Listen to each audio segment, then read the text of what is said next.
Is there any sound now?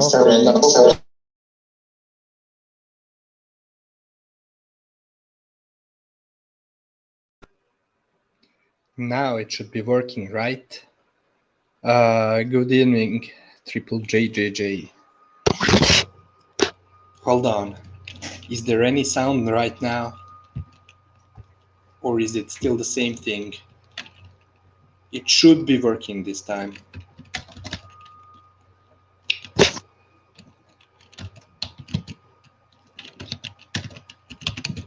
Hold on, let me write it in the chat room. Is there any sound now?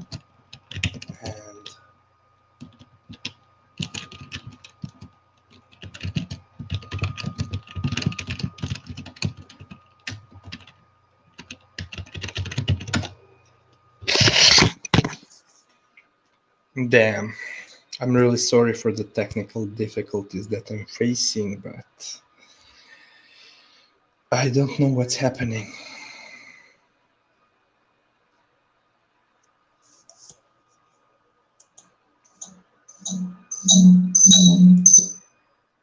One, two. Okay, but can anyone let me know for how long there was no sound? Please, Triple JJJ or anyone else. I'm really worried because I'm worried that I spent half an hour speaking to you about Tank versus Santa Cruz and Usyk Chisora. Oh, no sound since the beginning. Okay. So then in that case, damn, let me let me start all over. Yeah, so like I told you, I'm alone tonight because corruption was not able to join us. Oh, so yeah, no one was able to hear any sound up till a minute ago. Oh, damn. Anyways, tonight I'm alone on the show. Corruption is not here. You know, the problems we are facing with various enemies. And so I think that the Mexican narco cartel was really following corruption, and so that's why he's not able to join us tonight. But the good news is that we were able to smuggle him across the border. We got him a fake passport, sorry. So normally he's safe in a secret location, and I'm hoping that he'll be back the next week. But anyways, shout out to corruption and everybody in the chat room. Triple JJJ, Philo Bedo, Shep, Timmy Nilan, B-Space, Duck, Subash Kanvor, and anyone else listening to the show now. Excuse me. Yeah, anyways, let's start by Gervonta Tank Davis versus Leo Santa Cruz. That first of all, that was a wonderful knockout, wonderful uppercut. Very reminiscent of the uppercut that Alexander Povetkin scored just earlier this year against Dillian Whyte. Just like Alexander Povetkin, he slapped outside of his opponent's right hand and fired a deadly uppercut from the outside angle. I can tell you that Leo Santa Cruz, like corruption and myself, we were already talking about this fight the last week, and we were saying that he's just a mercenary. The result that happened the last night, we were clearly expecting it to happen. So that's why we were not interested in the fight itself, but much more interested into the weight in, which I thought would be the most entertaining part of the fight. Well, it didn't turn out that way 100% because fight itself was not that bad. It was exciting, but it speaks a lot about Tank when he's in a competitive fight against an opponent, another opponent who's dragged up in weight. But on the other hand, to be honest with you, he was looking much better than in his last fight against Yuriorkis Gamboa. Clearly looking much better than against Yuriorkis Gamboa, although it isn't like as if he was looking like a pound for pound type of fighter, just like PBC and Showtime are trying to sell you. Because he clearly never was that caliber of fighter, and we were able to see it the last night in his fight against Leo Santa Cruz. But he was looking better. Yeah, he took this training camp much more seriously. He was forced to take it seriously because remember, the last fight against Yuriorkis Gamboa was the final moment when he moved up to 135 because he was not able to make 130 anymore. So Leo Santa Cruz wanted this fight to happen. He said that this fight would only happen if it happens at 130. So that's exactly why Tank Davis was really obligated to make sure to make the weight, which is something extremely difficult for him, especially since we know that in his last fight, although he moved up to 135, he had problems making weight. But this time he started shedding weight much sooner, and this fight was even postponed in order for him to be able to make weight. And so yeah, the fight was it was a very nice fight, competitive, nice fight, which is at the same time a bad look for Tank Davis. Um, Leo Santa Cruz started the fight very good, in my personal opinion, and now probably many of you would or could disagree with me, but I think that he he won 3 rounds for sure, and I can even make a case that he won all 5 rounds because the fourth and the fifth round were very competitive and were the rounds where Tank Davis finally started. How do you say it?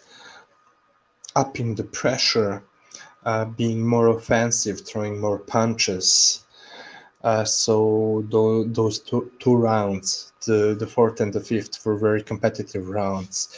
But it doesn't really matter anyways, since in the sixth round he was able to knock him out cold.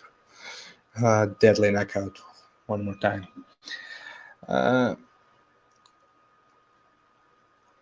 so what was I about to say? Yeah, anyways, Leo Santa Cruz, also being another of his opponents who was moved up in weight in order to face Davis and be served on a platter, was at least looking like a live body and wasn't a complete bum like many of Tank Davis's consecutive opponents right before this fight. He was doing very well, and he was giving a lot of problems to Tank because of the stylistical matchup. From the first round, he was active and he was not attacking him in single punches because that's exactly what Tank Davis is looking for, and have been looking for his whole career, to for his opponent to throw a punch so he could take half a step back and then counter with that left hook or uppercut. And that's the same thing that he was trying to do the last night, and he had success with it after all, but not nearly as much success as in his previous fights against the bums that he was facing. Uh, like I said, Leo Santa Cruz was much more active and wasn't attacking him with single punches. So uh, because of the punches that were following up his first punch, while Tank Davis would usually step back and counter with his left hand, he was making Tank very cautious, and made him hesitate to throw counters, because those punches, 4, 5, 6 punch combos, they were quick punches, maybe even arm punches, not very hard, and Leo was never a hard puncher, even at much lower weights. But they were a threat, so he was able to score punches and exploit Tank's very questionable defense. Hold on. I'm drinking a lemonade. Yeah, anyways, it's much harder for Davis to counter single punches, because when you're throwing them in bunches, there's less room for him to engage. Although he's not, even despite Leo's activity, he was not making Tank Davis gun shy. He was still trying to counter him, but with less success. And at the same time, Tank Davis was able to evade some of his punches, but when being thrown in bunches one more time, uh, they they were getting to Theo, because he may evade first punch or two, but then it gets much more difficult for him, because yes, he can use back steps and his upper body movement, lateral movement. Tank is a very physically gifted, very explosive fighter, but his defense is not on a very high level. He gets hit easily by the live bodies, and so that's what Leo Santa Cruz was doing. Although Tank was not looking, like I said, he was not looking nearly as bad as he was looking in the previous fights, and certainly not like against Yuriorkis Gamboa, because that was a completely shameful performance from him. Here, on the other hand, I was able to see that he was in a much better shape, but there were still problems for him. He could evade 1 or 2 punches, but then with the following punches, he was getting cut. Not always cleanly, not always by a hard punch, but Leo he had a very nice game plan for Tank Davis. Salute to Fight Film, aka Precise, in the chat room. He says Leo should have kept tripping and step on his foot. Oh, hey, but one thing is sure. He should have disengaged in that 6th round. He stood in the pocket for way too long after getting trapped on the ropes. But yeah, anyways, Leo was having a lot of success, and like I told you, it's debatable for me. You can make a case that he won in my opinion, he clearly won at least 3 clear rounds, but I can also make a case for him winning all 5 rounds, being that the fourth and the fifth were very competitive, and he was still outlanding Tank, but was getting hit with some hard counters in the process. Yeah, so definitely Leo's straight punches were a problem because he's not he's throwing them like a boxer, he's not cocking them back, so it means that he isn't telegraphing them, and they're coming in a straight line, they're untelegraphed, so much easier to hit Davis, especially when having a reach advantage over him. Another thing that he was doing so well, although he was also throwing a lot of punches to the belt line, but Leo was doing very well. Um, Beginning his attacks with the jab and then going down with the right hook or the right uppercut to the body.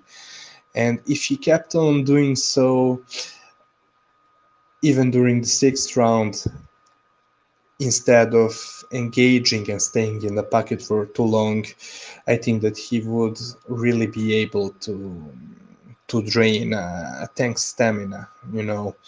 And another punch that was very useful to him was a left hook. He was catching Tank Davis, which is not surprising when fighting a southpaw. Left hook is always good, as well as a right hand. Now Tank Davis was keeping his hands up. He kept that high guard, and so that's also why there was a lot of there was a big target on his body for Leo Santa Cruz to aim for, and which he was doing, and he had success. First, making him lower his guard, and then come up top with the left hook.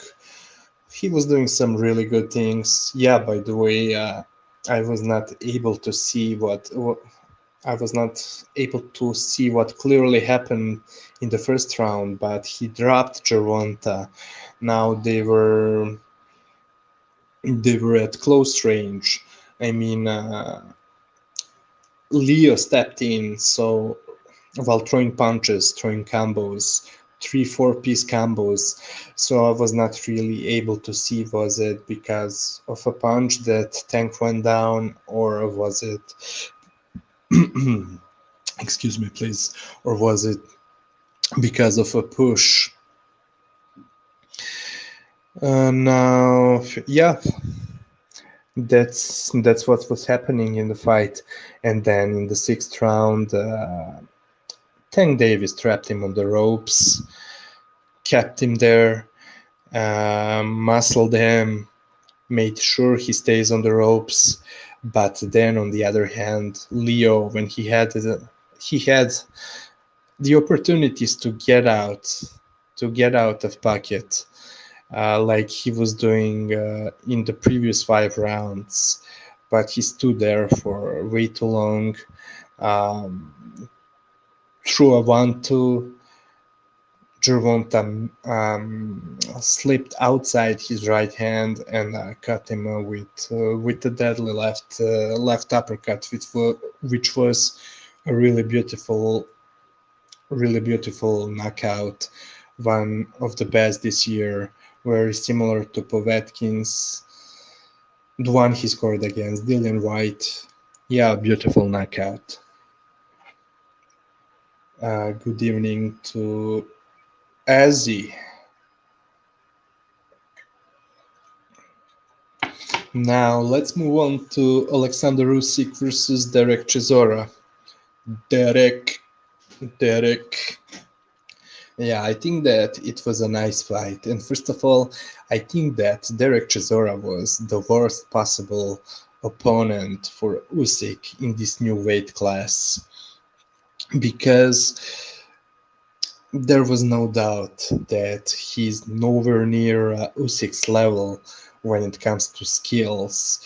But just like I mentioned it, and Corruption and myself, we talked about during the last episode, the previous episode of the coup d'etat of boxing, uh, I was expecting Chisora to do what he what he was doing in that fight, and that was trying to bum rush him, not respecting Usyk, just bum rushing him, trying to lean on him, and like Corruption said in the previous episode, to drain his stamina. Now, I watched that fight live last night, and then I rewatched it earlier today. Neither time was I trying to really score the fight but it was not that difficult for me to score it. Uh, Now, I think that many of you are going to disagree with me, being that most of the people saw it as a fairly competitive fight, 8-4. But me myself, I can look, if I go back and watch it just to score it, I can come up with a clear scorecard, but from what I was seeing both times, I thought that Chisora won somewhere from 1 to 3 rounds. It's up to you how many rounds you want to give him. I think that excuse me. I think that in my opinion, realistic score would be 10-2. I think that I would say Chisora deserved 2 rounds.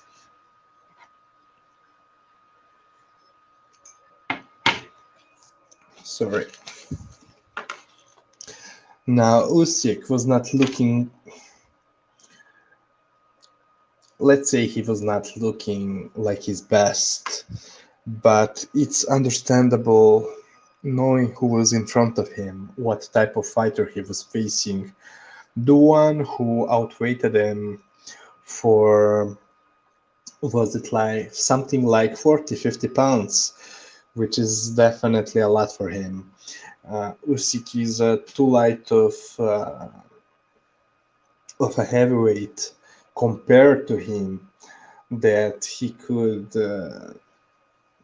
carelessly perform like he used to in his best fights at the cruiserweight division.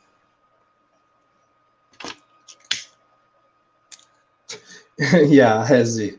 Tony Bellew disagree. Yeah, and by the way, that was horrible what Tony Bellew said last night. He said that that he could see Chisora winning that fight, that it was an extremely close fight. And my response was that he's just still drunk from his gay brother birthday. No, but he's really tough. Please, Bellew, fuck off. Yeah, that's right. Yeah, but what I'm trying to say is I wasn't expecting Usyk to give us a masterful performance. Although, in my opinion, he was very decisive in this victory over Chisora. But I was very aware of the weight and the physical factor that Derek Chisora was bringing in this fight. Uh, Derek knew that Usyk was gonna try to use his footwork and move around, so that's why he immediately went straight to him, trying to bum rush him. And now I like Chisora a lot as a fighter. In fact, I think that, in my opinion, he won the first fight against Dillian Whyte. He was winning it on my scorecard up till the knockout. And the knockout happened just because he was frustrated by being taking the points away for nothing, And so, yeah, but on the other hand, he was fighting really dirty in this fight. Now, I understand you can be physical, but he was often breaking the rules, clearly breaking the rules of boxing. There are good legal things that he was trying to do against Usyk, but then there were clinching and hitting, low blows, punches to the hip, and leaning, not only leaning over him, but pushing his head down. I mean, yeah, no one was expecting, knowing Chisora, no one was expecting a very clear fight here. Uh, so, being given the circumstances, I think that Usyk performed very well. Uh, I have a couple of things to say about what he was doing in the ring. First of all, a lot of his punches were looking like arm punches, not looking very hard, but many people are just unaware, or never step in a ring to know what he's doing, because his punches are pinpoint accurate.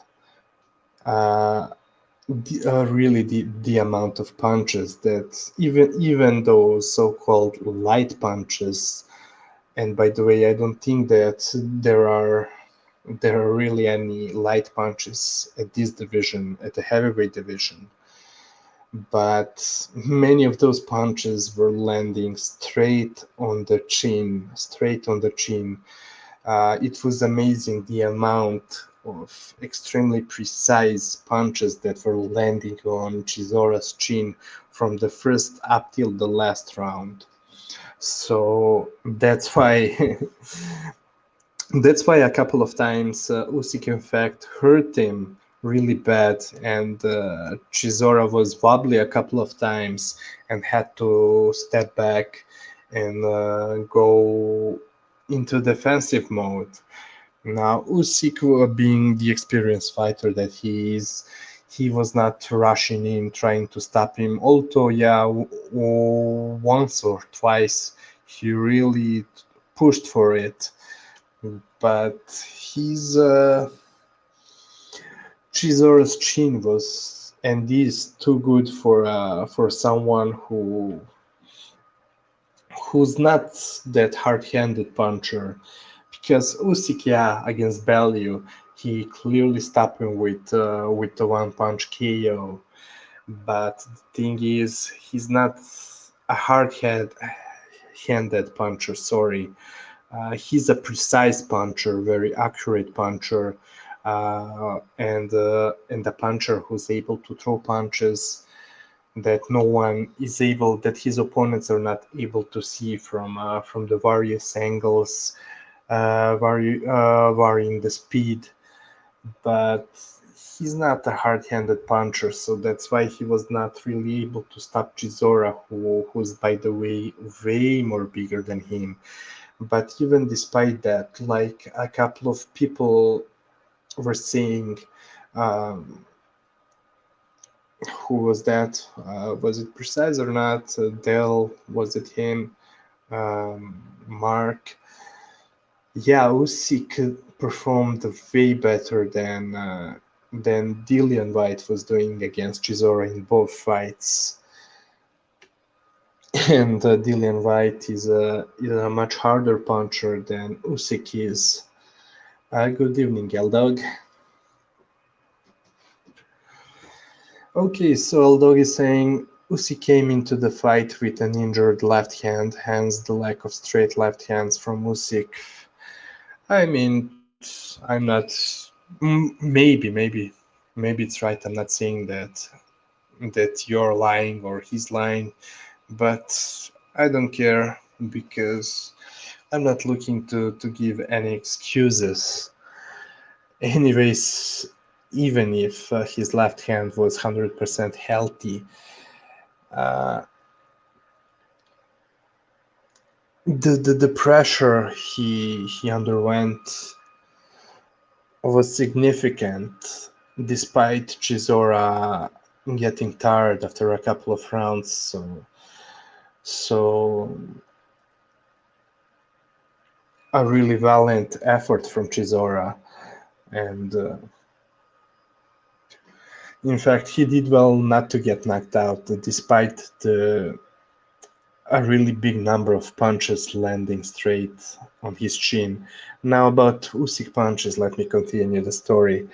Uh, they do not seem very hard, indeed, but when you have a 220-pound fighter even throwing what you would say an arm punch, it's devastating, especially if he's continuously landing on your chin. Try to get hit as many times as Chisora got hit by those punches, and let me see if you're able to stand on your feet. Uh, yeah, and the Usyk punches were very short, although not hard. He was peppering him with it, and they were very short and with great timing. Sometimes he's using just the power, the snap of his shoulder to throw them. Sometimes even less than that, only the snap of his wrist. And I think that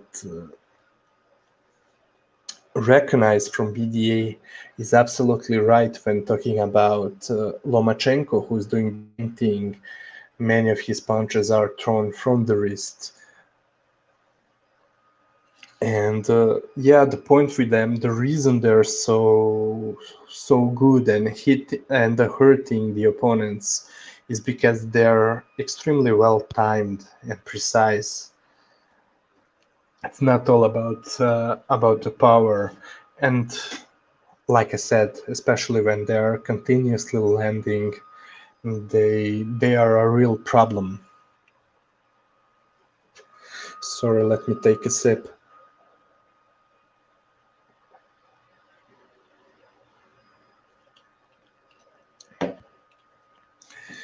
Yeah, Shep, definitely. Chisora went all out in the first few rounds. That's right. He was hoping to catch Usyk with something early and possibly stop him. And speaking of Usyk's chin, you know, I mean, I'm not really surprised he was taking punches from Klitschko in the sparring in the World Super Series, even in the amateurs. He was fighting much bigger fighters than himself, even way before Chisora. So yeah, it looks like he's taking them very well, because Chisora was able to land some clean punches on him upstairs, especially in the early rounds. But he was taking them well. Now I'm still kinda expecting to see if he's going to be able to take punches from the more explosive fighters, to take the different type of power. And that's what I'm looking for to see. Also, I'm not sure about the body punching. I mean, body punching is very bad for anyone. But being that he's very light at this new division, comparing to the other top fighters in the division, especially when facing much bigger guys who, like Chisora, can outweigh him by 40-50 pounds, it may be terrible for him, so yeah, I think that it's a very good thing to go to the body against Usyk when you're able to land to his body. Good evening, Intangible. Hello. Thanks for listening.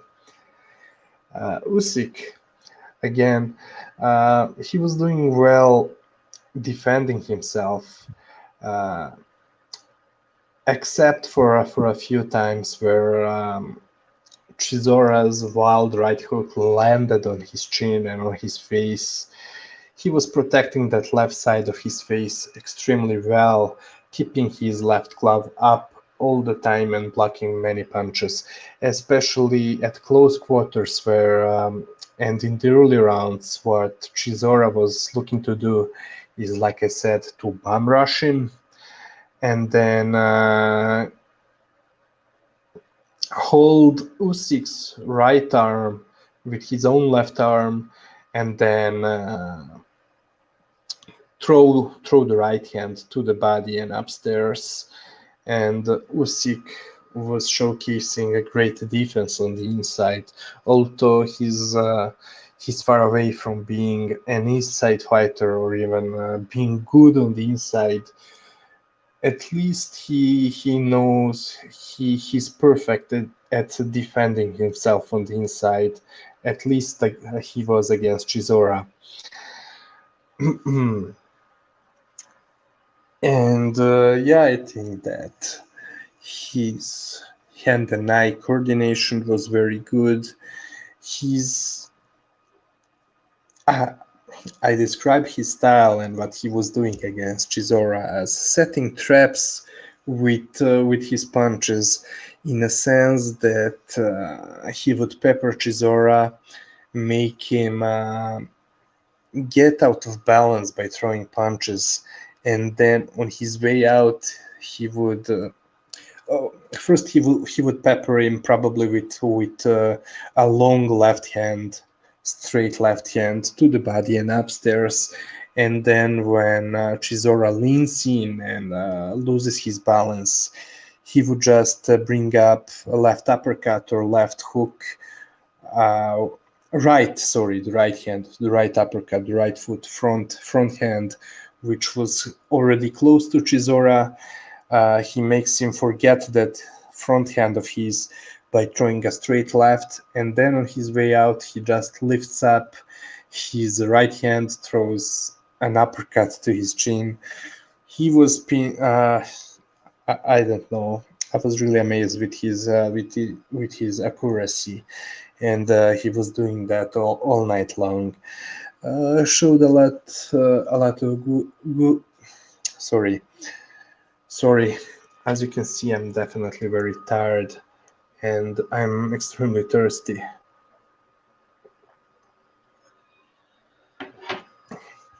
Yeah, what I'm trying to say is Usyk's movement was looking extremely good. Not as in some of his previous fights in cruiserweight, like he was looking amazing against Glovatsky. So his footwork was not looking as good as it was looking against Glovatsky, but again, it's clear to me why. And the reason for it is that unlike Glovatsky, who was there, Glovatsky is not a boxer. He was trying to pressure him, but Glovatsky was a clear boxer. Clean is the right word. And he was not really looking to work from the inside, but throwing punches from mid-range. While Chisora was trying to bum rush him. And so Usyk did really well, keeping him off balance, moving around. Yeah, of course, there's nothing to do when a way bigger guy than you as Chisora is not looking to win the exchanges, but to bum rush you. So it can make your footwork not being perfect, you know what I'm saying. But anyways, Usyk was still able to control the distance very nicely, use the lateral movement. He punched him from all kinds of angles. I think that Usyk was doing well going to Chisora's body, but maybe not enough, especially from the mid rounds on. Okay, probably in fact, probably the best part of the fight for Usyk were the rounds from the sixth up to eighth or ninth round. It was exactly when he was looking really amazing, but then as he stopped throwing the body punches and not really throwing his jab neither. Later in the fight, Chisora kinda had a second wind, but still was not on his level. So yeah, I don't want to waste too much time talking about Usyk and his footwork anymore, but I want to address a couple of things in regards to Chisora's performance. His game plan was clearly, like I said, to bum rush him, but to be more precise, he was looking to step into the left with his front foot, his left foot, throw a jab, and prevent Usyk from circling from moving laterally outside of his left hand. So that's why Chisora was looking to really step in with a powerful jab or left hook and make Usyk move laterally to the other side towards his right hand, and that's how Chisora was stepping in with powerful left hooks and left jabs, and if Usyk was staying close enough, he was clinching him with his left arm, holding his using his left arm to hold Usyk's right arm and trap him on the inside and work with right hand, from which, like I said, Usyk was defending extremely well.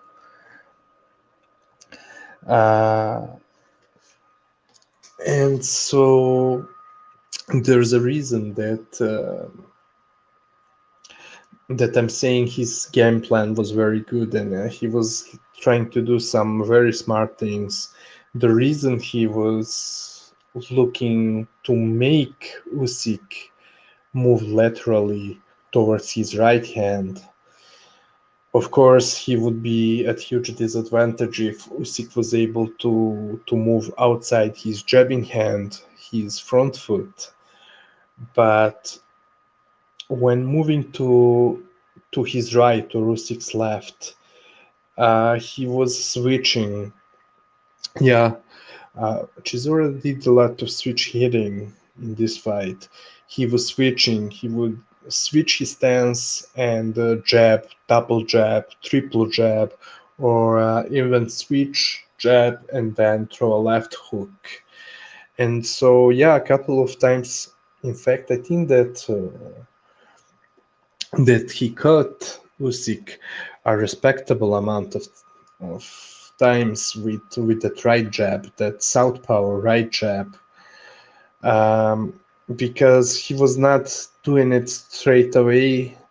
He started doing it maybe in the later in the second round, third round on.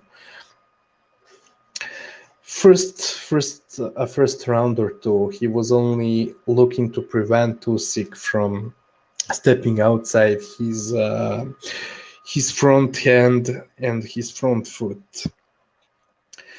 But from the late stages of the second round up till the very end, he was switching and catching Usyk, not really hard punches but effective punches, and he was scoring.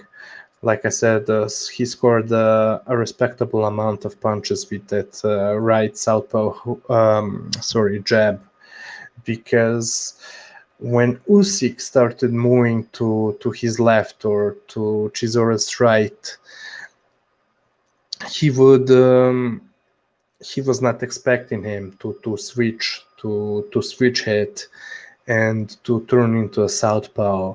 So in the beginning there was no problem for Usyk doing so. He was stepping to his left, and Chisora was staying in the orthodox stance, keeping his orthodox stance, and in those moments Usyk was able to fire the left hand without getting hit. But once Chisora started switching his stance, he started to hit Usyk on his way to the left while moving laterally, which in return made Usyk not attack him very often with the straight left. And Eldog, I think that may be a part of the reason why he was not throwing the left hand as much as he used to do in some of his previous fights, because Chisora was catching him with that southpaw right jab. So that's why after a couple of rounds, when Usyk was looking to move laterally to the left, instead of just moving, taking a lateral step to the left, he also had to create, sorry for the background noise, to create the distance to step back, then to move to the left. And that was too big of a distance for him to land the left hand. And yeah, I think that Chisora was very smart for doing so. And that way also, by switching, he was cutting the distance, closing the distance, because of course, as an orthodox fighter, there is his right hand would be too short, but becoming a southpaw fighter, yeah. By the way, guys, one more time, really sorry for sounding this shitty, but I'm extremely tired. But anyways, yeah, when switching up, he was closing the distance at the same time and preventing Usyk for engaging and from throwing his straight left. Anyways, I think that it was a very nice fight. I enjoyed it.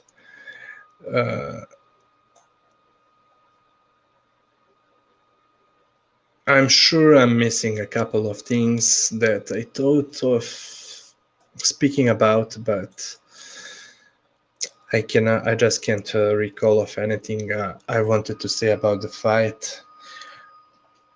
But I think that I covered the most important parts. Now, before me taking a very short break, I'm gonna go through comments. Just give me a second. B-Space, yeah, he was saying, yeah, Tank was a sucker for the one-to-one moving back in straight line. A little blueprint there. Yeah, exactly. Yeah, he was doing that a lot. B-Space, moving back in a straight line. Totally true. Yeah, one-to-ones. I saw a couple of those from Leo. Yeah, they were scoring. They were those punches, those combos were very useful to him until he got knocked out. Phil Obedo, Santa Cruz was outboxing Tank, and Tank just walked forward and Wade bullied him. Yeah, exactly. When Tank, hold on, Philo made a typo. He was asking, when is Tank going to stop fighting blown up bantamweights? That's a great question. Probably never. Hold on. Philo was also saying they tried to rob Usyk with the 115 113 scorecard. The robbery will be saved for Anthony Joshua. Yeah. That's the thing I wanted to talk about. Oh, it was. Yeah, I even forgot about that scorecard. Yeah, that was terrible.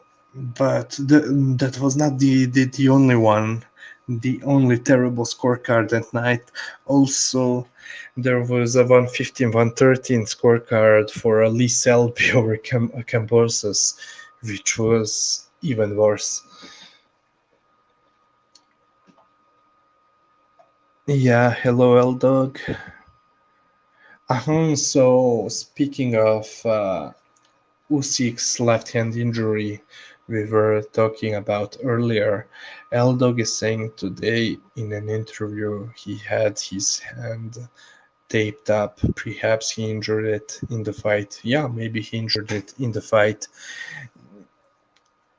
Yes, Eldog. In fact, maybe he injured it in the fight because, like I told you, I saw there was a clear tactical reason for him not throwing as many straight left hands as he used to, because Chisora's game plan was very smart. So credit to him.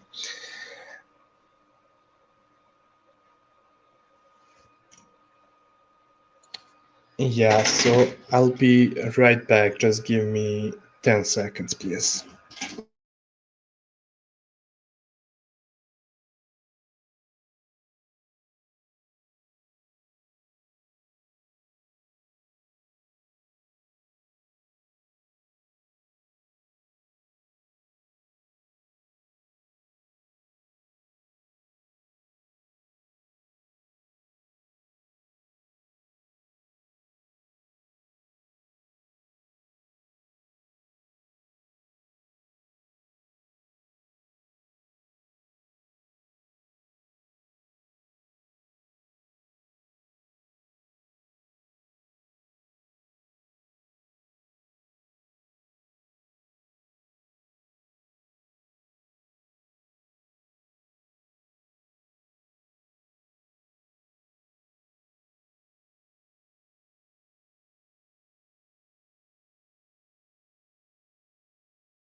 And I'm back.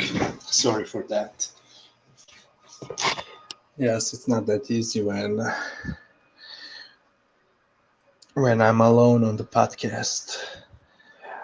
Have to talk nonstop, and I'm getting tired. Plus, as you can see, we are here in Europe. We are always tired because of staying up late up till the morning watching fights live. So the next day it's extremely terrible. No energy. Feeling just completely terrible. But anyways, let's go up to the next fight. Naoya Inoue versus Jason Maloney. So it's the older Maloney twin. Naoya Inoue, in my opinion, it was an extremely good performance. His timing is just incredible. His explosiveness and his punching power, his speed, man, it's devastating. Clearly devastating. Every time he was hitting Maloney's gloves, you could hear it exploding. Exploding. Plus, there was no public, It was in the bubble, happening in the bubble. So you could clearly see and hear his punches exploding in the studio, in the bubble. Hold on. Now, the problem for Inoue would be his defense. He always had a little problem with his defense. He was never a great defensive fighter, far away from it.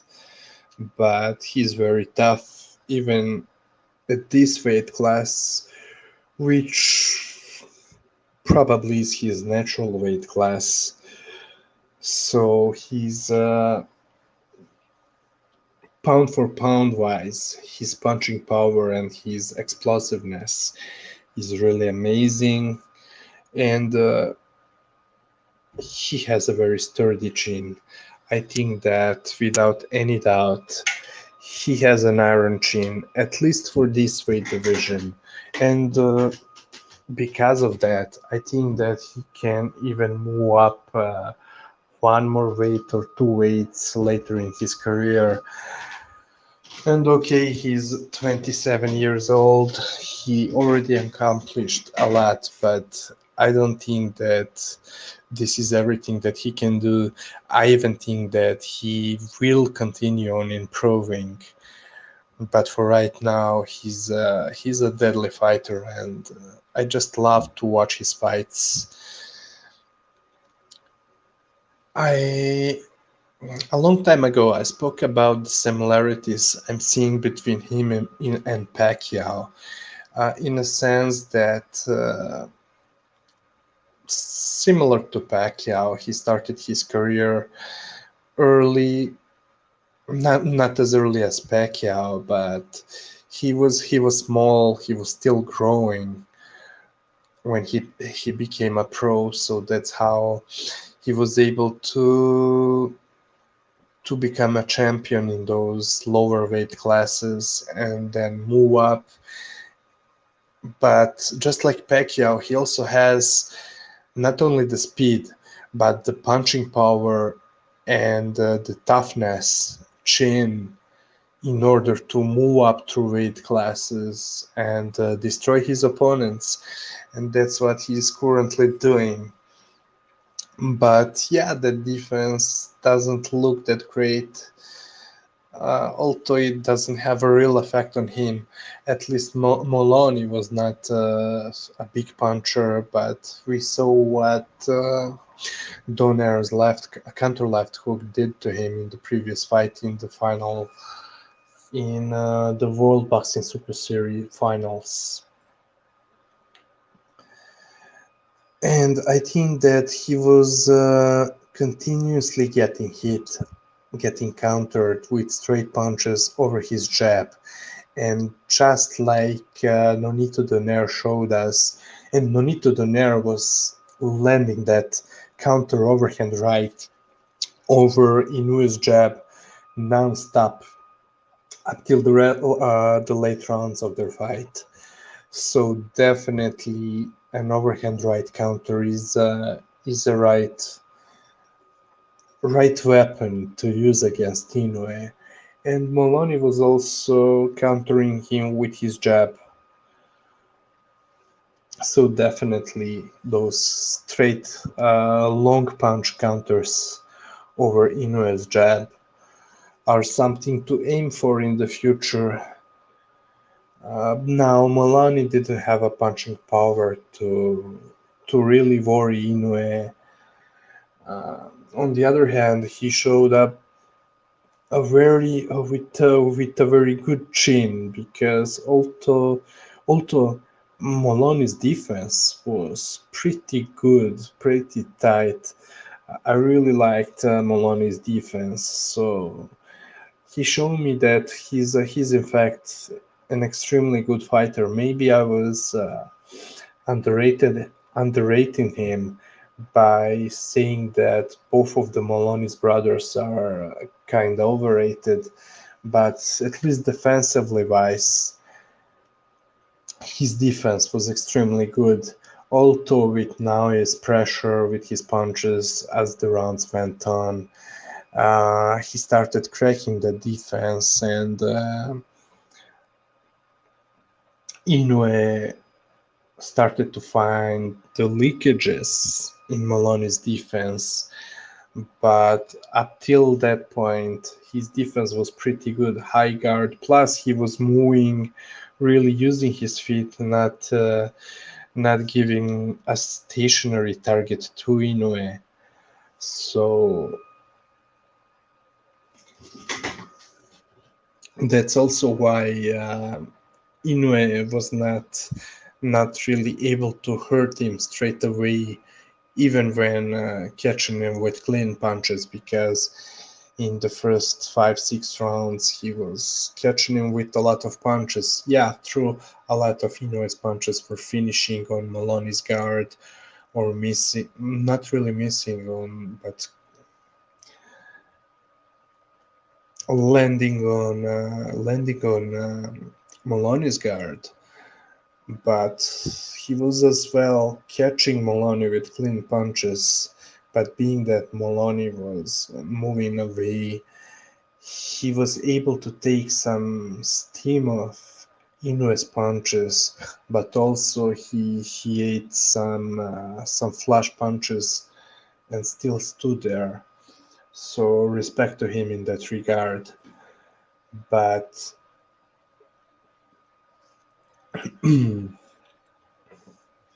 yeah, I think it was the 6th round where Inoue caught him with the counter left hook, which dropped him like a sack of potatoes. And it was the same thing in the 7th round with the knockout punch. Anyways, in my opinion, really good performance from Inoue, but at the same time, his opponent was not able to really exploit Inoue's shortcomings when it comes to Inoue's defense. So it doesn't mean that it was a perfect performance, far away from it. One more time, he needs to work on his defense, although he's a very tough guy. He's young, he's powerful, and he can take a huge punch, which he already showed against a much bigger donair and a much harder puncher in a donair. But yeah, there is definitely no need for him to get hit, especially if and when he moves up to the next division, which I would eventually expect him to do so. It may be a real problem for him moving up. And the last thing about this particular fight, in the post-fight interview, he was asked about Casimero, talking about how he wants to fight Inoue and how Inoue was ducking him. I think that the ESPN's commentator, I forgot his name, but I thought that he was not aware of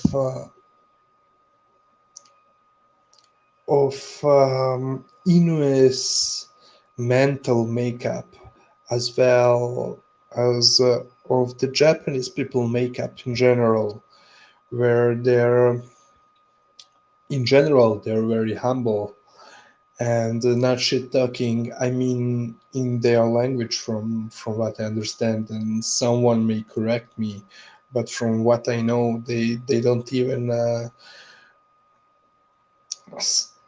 say, they don't have words or phrases to brag or to say the good things about themselves. So it means a very humble society, and Inoue is a pretty good example of it.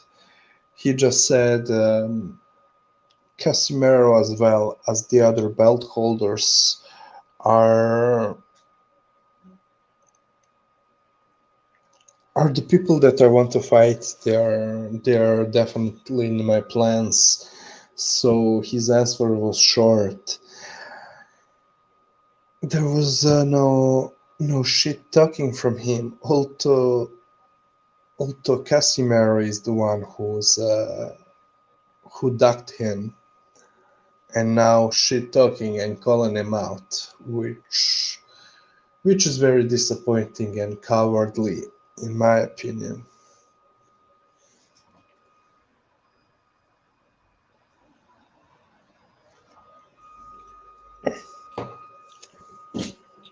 Okay, just right before this show, I was able to watch Progress fight. Now, I don't remember who exactly, but someone either in Discord or on Twitter said that Progress performance was very good, and which was a great news for me because I'm a big fan of Progress. I like him a lot. I think that he's extremely entertaining fighter and extremely good, very skilled fighter, especially on the inside. I like him in the exchanges very much. But yeah, I was watching that fight because I was not able to catch it live. I was watching the other fights, the Inoue fight. Uh, he knocked his opponent out. I mean, he stopped him in the third round of the fight. It was Mayweather's fighter, Juan Heraldez. Now, to be honest with you, I was not impressed at all with the last night's performance from Regis Prograis. Similar to what I was just saying about Inoue and his opponent not being able to exploit his defensive shortcomings. In my opinion, it was the same way for Regis Prograis, where Juan Heraldez was not really able to pose a threat to him uh, and punish him for the mistakes that he's making in the ring, like or like what he was especially doing in this very fight against him. He was winding up on his left hand very much, throwing it very wide. He was not looking that sharp to me. I mean, it may be the case of him not taking his opponent seriously and is just being a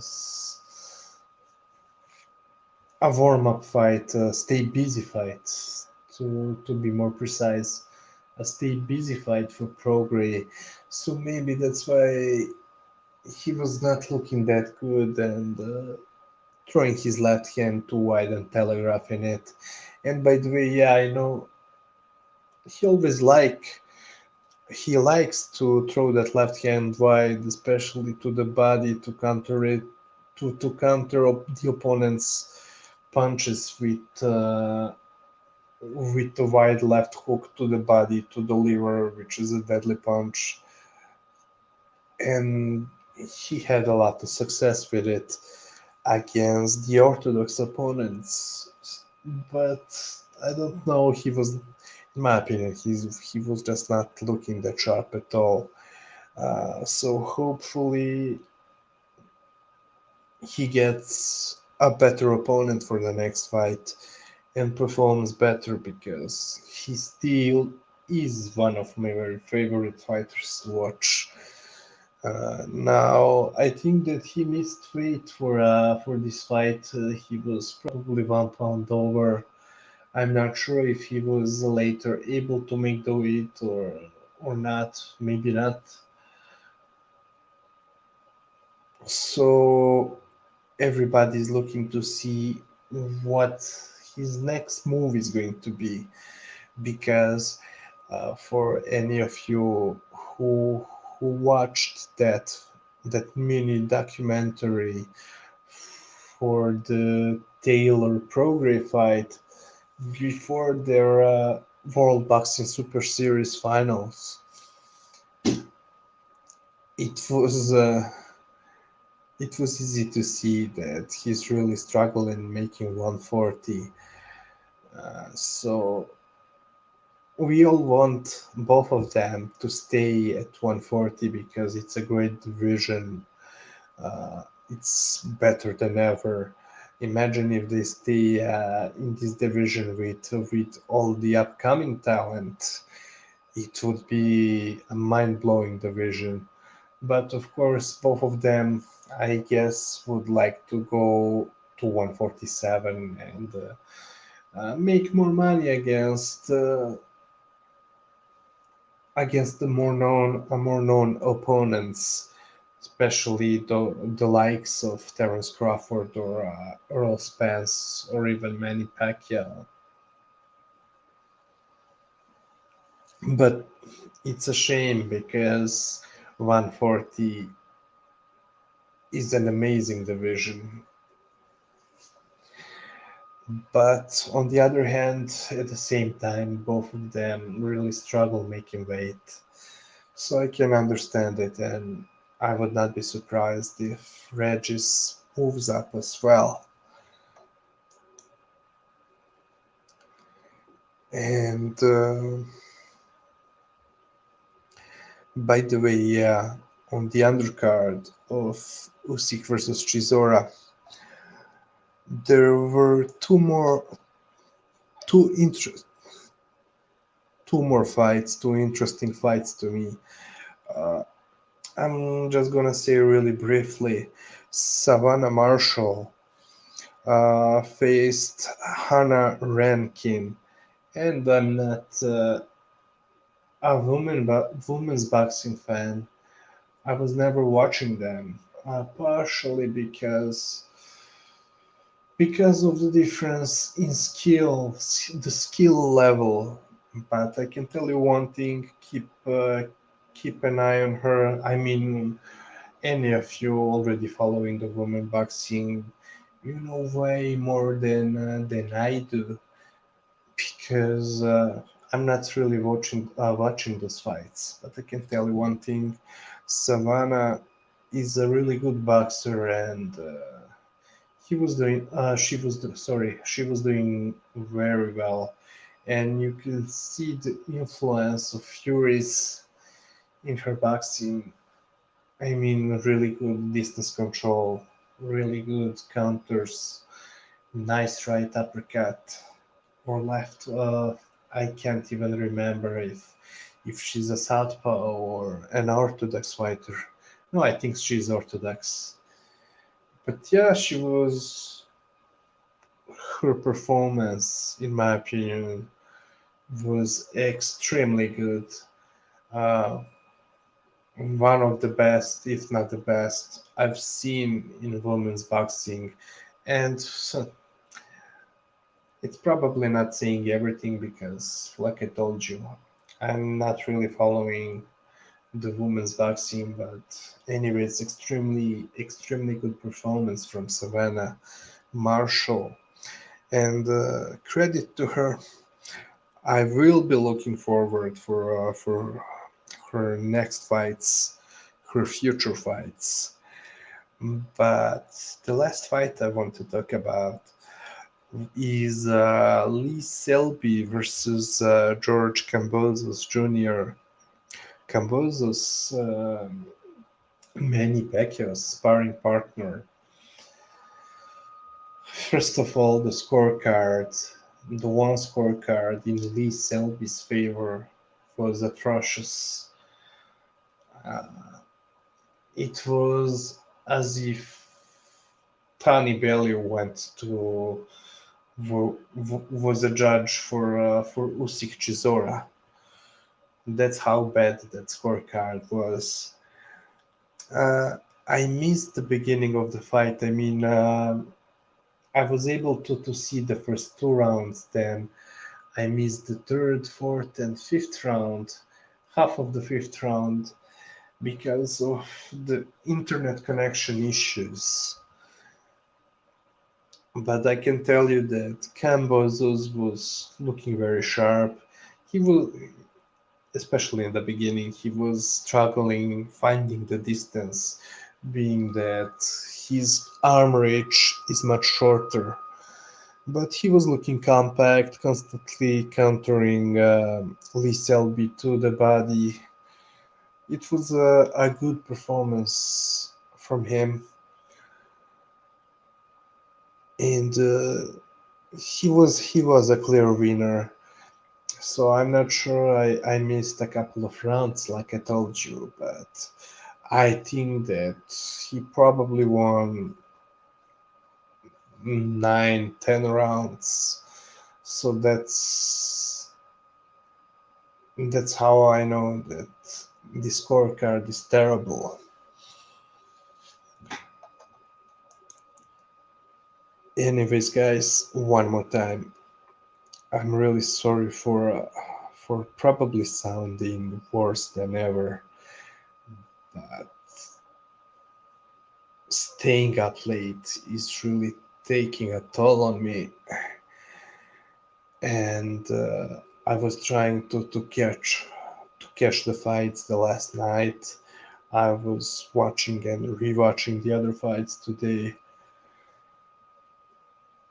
and yeah, I was alone on the show this weekend, so sorry for that. And thank you